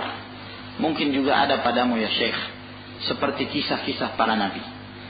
Kata Syekh Saleh As-Suhaimi hafizahullah, taqsid Tariq As-Suwaidan, yang kamu maksud itu kasetnya Tariq Suwaidan, hada dajjal. Ini orang dajjal. Tapi kata As-Suffah, alim, da'i, ada dajjal, yajibul khalasu min ashritatihi wa min kutubihi. Orang ini dajjal, wajib untuk berlepas dari kaset-kasetnya dan kitab-kitabnya. Wa huwa yata'assabu didda sunnah, dan dia fanatik melawan sunnah. Melawan sunnah. Walahu nadwa uqidat fil Kuwait fi ghayatil khuturah, dan dia punya seminar yang diadakan di Kuwait sangat berbahaya. Yanalu fiha minas sahabah wa yanalu fiha minas sunnah wa yumari fiha ar-rafidah, yang dia menyentuh para sahabat, menyentuh sunnah, merendahkan sunnah, dan mendebati orang-orang rafidah. Wa yara annahu yajuzu lama yasubbu as-sahabah ghayatan ma hunaka annahum la yasubbu hadha amama ahli sunnah. Dan dia berpendapat bahwa boleh bagi orang Rafidhah Syiah mencela sahabat, tapi jangan dicela di depan ahlu sunnah. Jadi kalau mencela silakan, tapi di WC atau di tempat sepi, jangan di depan ahlu sunnah. Wa ala kulli halin ashritatuhu mali'atun bid-dajjal wal akadzib wal qasas wal ahadits al-mawdu'ah wat tahwil min sya'ni sahabah. Nah, yang jelas kaset-kasetnya dipenuhi dajjal, kedustaan, kisah-kisah dan hadis-hadis palsu, dan merendahkan para sahabat. Wa tahwil min al-khilaf baina ahli sunnah baina Rafidhah, dan meremehkan perselisihan terjadi antara ahli sunnah dengan Rafidhah dan orang-orang mulhid. Wa ashritatuhu mali'atun bil ghasya' wa mali'atun bit tahwin wa mali'atun bil asya' allati kulluha mukhalifatun lisyar'i mukhalifatun lid-da'wah allati la tamuttu ila manhaj ahli sunnati bisilah. Kaset-kasetnya penuh dengan kebatilan, penuh dengan penghinaan, semuanya menyelisihi syariat, menyelisihi dakwah yang sama sekali tidak ada hubungannya dengan ahlus sunnah. Wahai orang-orang as-safwah, seharusnya kalian mendengarkan nasihat para ulama dalam hal ini. Muhammad bin Saleh Al-Munajjid. Nah, Syekh Rabi' ditanya tentang Muhammad bin Saleh Al-Munajjid, kata beliau, huwa ra'sun min ru'usil qutbiyah. Naam, sudah cukup ini. Ya, ra'sun min ru'us al-qutbiyah, salah satu di antara tokoh-tokoh al-qutbiyah. Nah, ya, mengagungkan Sayyid Qutb, luar biasa. Nah, Salim bin Eid al-Hilali menyebutkan dalam kitabnya Al-Jama'atul Islami fi Dhaw'il Kitab was Sunnah halaman 118, termasuk di antara uslubnya ahlul bid'ah dan orang-orang yang menyimpang. Tasma'u ahadahum yatakallam fi mas'alah thumma yad'u khilala aqidatahu al-kharibah wa madhhabahu al-khabith. Engkau mendengarkan salah seorang mereka itu berbicara dalam satu masalah, lalu meletakkan atau memasukkan, menyusupkan akidahnya yang rusak dan madhabnya yang rusak. Nah, wa qad intashara hadzal uslub al-bid'i fil ashrita as-sam'iyyah li katsir min al-hizbiyyin, dan telah menyebar cara-cara bid'ah ini pada kaset-kaset yang biasa didengarkan dari kebanyakan al-hizbiyyun, di antaranya Salman al-Auda, Safar al-Hawali, wal Qarni, wa Shinqiti. Maksudnya siapa ini? Muhammad Mukhtar, ya, bukan Al-Amin Shinqiti. Mukhtar Shinqiti. Wal Awadhi, Nabil Al-Awadhi disebutkan termasuk di antara kaset-kaset yang disebarkan Safwa.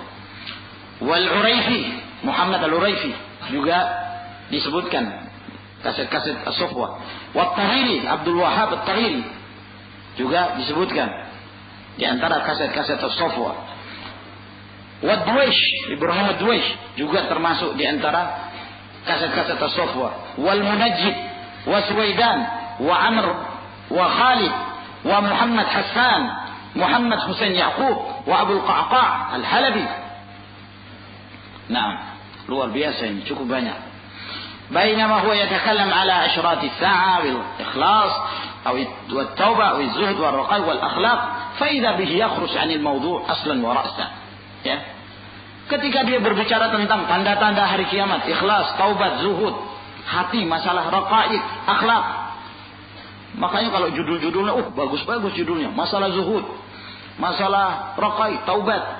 Tapi kata dia, faida bihi yakhruj 'anil mawdu' aslan wa ra'sa. Tiba-tiba dia keluar dari pembahasan dalam kaset itu. Lalu dia memberikan pujian kepada ru'usul bid'ah, tokoh-tokoh bid'ah seperti Jamaluddin Al-Afghani, Abdul Ala Al-Maududi, Hasan Al-Banna, Sayyid Qutb, At-Turabi, Al-Khumaini. Nah, dan seterusnya. فعلى الشباب المسلم المتعطش لدينه أن يحذر من أساليب أهل البدع الأقدمين والمعاصرين ويفر من أشرطتهم فراره من الأسد. Maka wajib bagi seorang pemuda muslim yang haus dengan agamanya agar berhati-hati dari uslub ahlul bid'ah, baik yang dahulu maupun yang sekarang, dan berlari dari kaset-kaset mereka seperti larinya dia dari singa.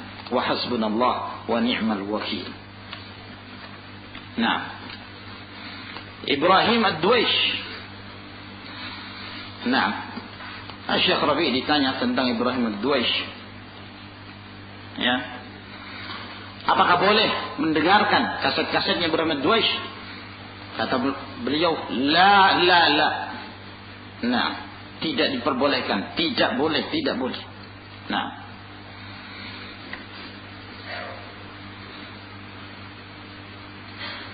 kemudian beliau ditanya, apa Syekh, boleh kami rekam kaset-kasetnya walaupun dalam nasihat-nasihat?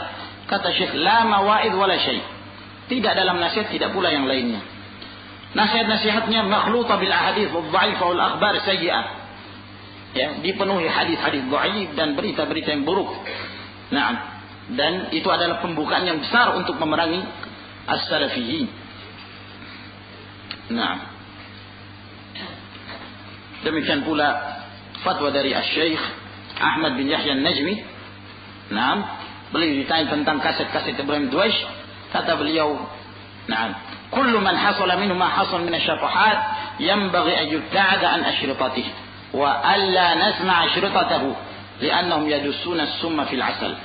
Semua apa yang terjadi, apa yang ada, yang dia perbuat, na'am, dari berbagai penyimpangan, wajib sepantasnya untuk menjauhkan diri dari kasetnya. Jangan kita dengarkan kasetnya karena mereka menanamkan racun dalam madu. Nah, ya, ini akan menyebarkan pemikiran-pemikiran sesat dalam keadaan mereka tidak meras. Sa'id bin Musfir ini termasuk orang yang sangat benci kepada Syekh Rabi', dan dia mentahdir Syekh Rabi'.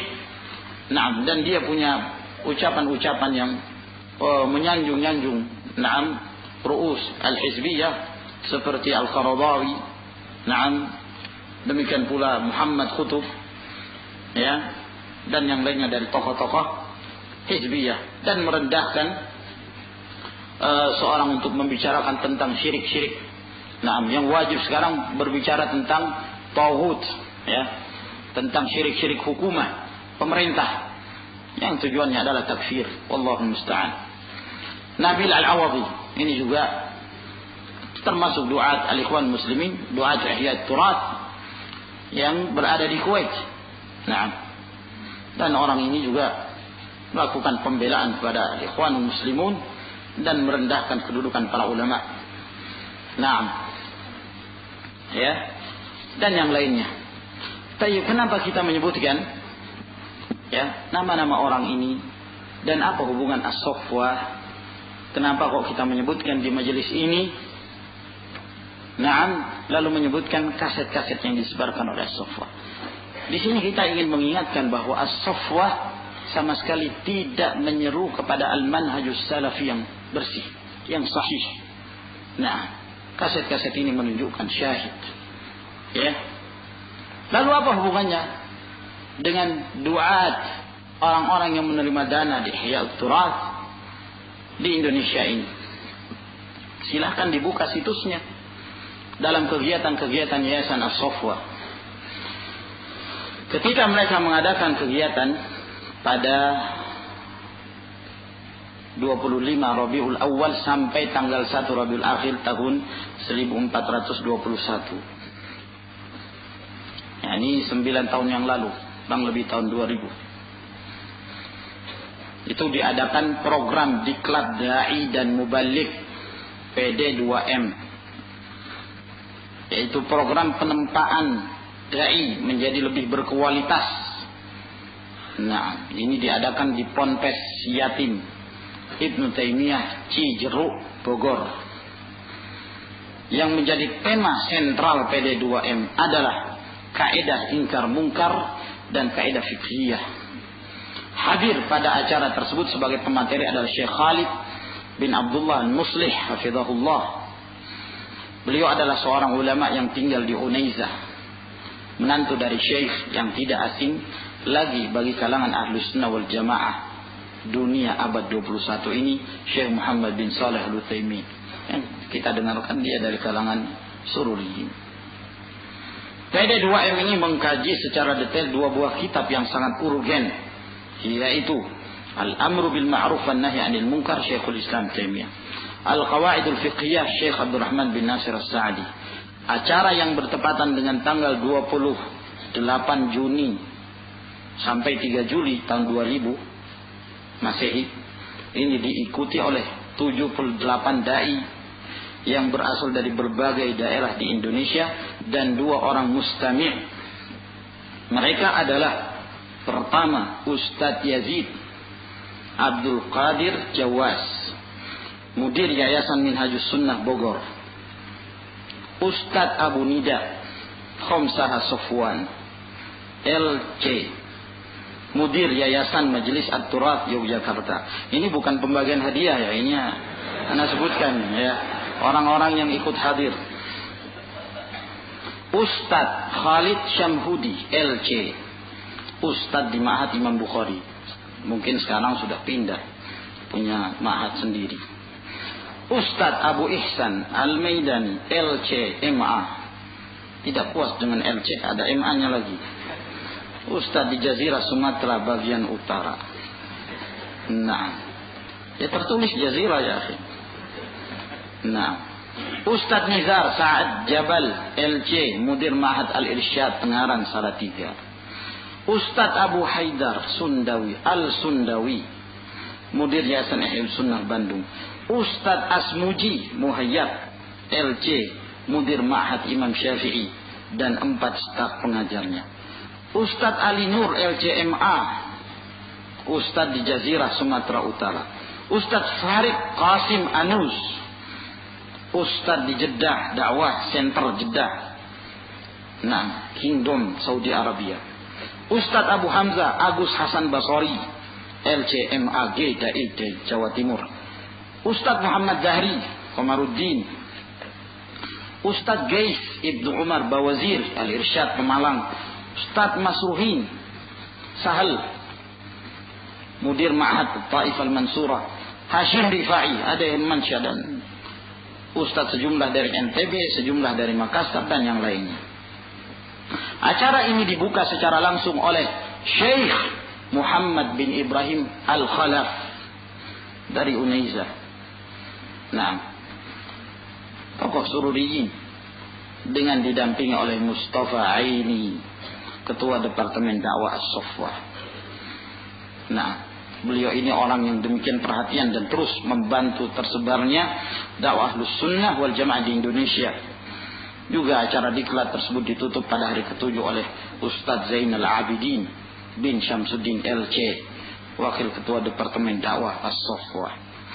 Terus disebutkan hadiah-hadiah ya, dapat Majmu' Fatawa edisi Lux, Taisirul Karim Rahman, ini terbaik kedua, 3 sampai ke 7 disebutkan.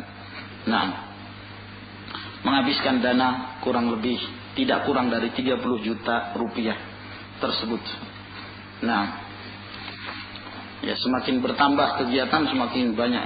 Nah, kemudian kegiatan berikutnya menghabiskan dana lebih dari 61 juta rupiah. Nah, ya, yang kemarin-kemarin itu sempat di pondok pesantren. Kemudian yang berikutnya ini pindah ke Bogor Hotel Puncak Pas Bogor. Nah, di kawasan Puncak Pas Bogor, Kamis 8 Juli. Ini menghabiskan dana berapa ini? Nah, tidak kurang dari 110 juta rupiah. Wajar tempatnya Puncak Pas. Allahumma musta'an. Baik. Nah, ini tidak ada efek, tidak ada pengaruh. Nah, itu kan dulu kata mereka, itu kan dulu mungkin. Baik, ada enggak pernyataan rujuk? Apakah diamnya mereka melihat itu as-safwa tersebar begitu saja? Nah, bukankah itu menunjukkan takrir dari kalian? Kalau kalian mengingkari, mengatakan as-safwa itu sesat, tunjukkan, jelaskan. Nah, dan sampai sekarang subhanallah kita tidak pernah mendengarkan sama sekali dari mereka pernyataan sikap yang menunjukkan mereka tarajuh dari penyimpangan-penyimpangan tersebut. Alhamdulillah sebagian ikhwah juga termasuk saya ketika bersama mereka, alhamdulillah kita telah memahami, menyadari dan kita bertaubat kepada Allah Subhanahu wa taala. Maka nasihat untuk saya dan nasihat kepada para ikhwah sekalian yang terpengaruh dengan fitnah hizbiyah ini, agar segera mereka kembali kepada jalan sunnah, segera mereka menempuh jalan para ulama yang mereka senantiasa bersabar istiqamah di atas al-haq. Jangan seorang itu terpengaruh hanya karena masalah dana. Dakwah ilallah walhamdulillah berjalan tanpa dana dari Ihya Turath. Walhamdulillah Allah Subhanahu wa taala memberikan kemudahan kepada kita. Walaupun berbagai kesulitan kita hadapi, namun itu adalah ujian. Itu adalah risiko dalam berdakwah. Yang wajib bagi kita adalah bertaubat kepada Allah Subhanahu wa taala. Tidak cukup bertaubat di dalam kamar ataukah berdua berbicara antara satu dengan yang lainnya, tapi sesuatu yang terjadi di hadapan umum, hendaklah kita bertaubat kepada Allah Subhanahu wa taala secara umum pula. Semoga Allah Jalla wa ala senantiasa memberikan kepada kita hidayah, dan semoga Allah Tabaraka wa taala menunjukkan kepada kita jalan sunnah, dan semoga saudara-saudara kita yang terfitnah dengan fitnatul hizbiyah, mereka segera menyadari bahwa itu adalah fitnah dan itu adalah kesesatan yang tidak ada habisnya. Apabila seorang terus terlena dengan kesesatan yang demikian, maka Allah Subhanahu wa taala akan menghukumi seorang dengan kesesatan yang berikutnya. Munculnya kesesatan dan penyimpangan yang berikut itu disebabkan karena dosa dan kesesatan sebelumnya. Falamma zaghu azaghallahu qulubahum. Ketika mereka menyimpang, maka Allah semakin menyimpangkan mereka dari kebenaran. Fi qulubihim maradun fazadahumullahu marada. Dalam hati mereka sudah ada penyakit. Tapi kalau mereka tidak bertaubat, Allah Subhanahu wa taala akan semakin menambah penyakit-penyakit tersebut. Wallahul musta'an. Dan apa yang kita ucapkan, apa yang kita sebutkan ini, kita dengannya bertanggung jawab kepada Allah Subhanahu wa taala, bahwa setiap yang kita ucapkan akan dipertanggungjawabkan di hadapan Allah Jalla wa ala, sehingga kita berusaha untuk memperbaiki diri-diri kita dan berusaha untuk senantiasa menjalin hubungan nasihat di antara sekalian, dan termasuk di antara nasihat tersebut adalah memberikan peringatan dari bahaya pemikiran-pemikiran hizbiyah tersebut yang kadang-kadang seorang tanpa terasa terjerumus di dalamnya. Namun kalau seorang mau menyadari benar-benar dengan niatnya yang ikhlas ingin kembali kepada al-haq, maka hendaklah dia sadar bahwa mereka sekarang ini dalam keadaan menyimpang, yang wajib bagi mereka untuk segera kembali kepada al-haq. Kita ingin bersatu, kita ingin menjalin ukhuwah, tapi menjalin ukhuwah itu harus dengan persyaratan berada di atas minhajun nubuwah, di atas manhaj Nabi sallallahu alaihi wa ala alihi wasallam.